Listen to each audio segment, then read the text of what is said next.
Ito ang Balitang DSEC.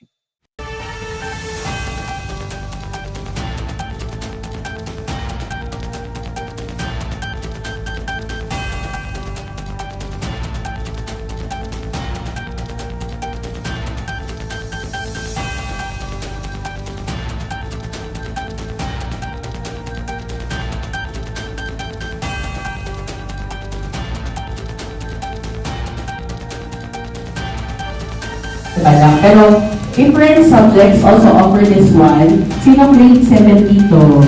Meron ba tayo grade 7? Eto, ayan. Grade 7. Parang nagulat siya. Hindi ako speaker dito, huwag ka mag-alala. Ayan, grade 7. Ano ang may drugs na subject sa inyo? Aside from math. Meron kayo ngayong fourth quarter eh.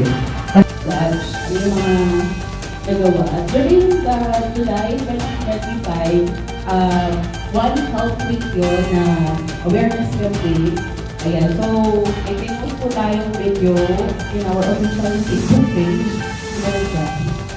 Ayan. As part of the One Health Week celebration, this is a powerful video on the National Drug Education Program launched to promote awareness, unity, and collective action against drug abuse for a healthier and brighter future.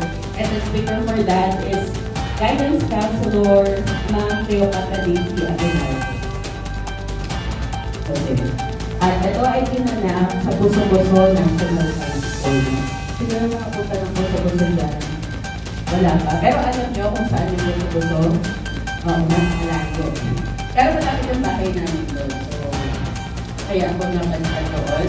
Ayan. So, we were given certificate po under San Jose and I am with Mambon Mandunas. Another one is in sa Simang Gili. Ayan. Project na to. Together with our students from Godliness.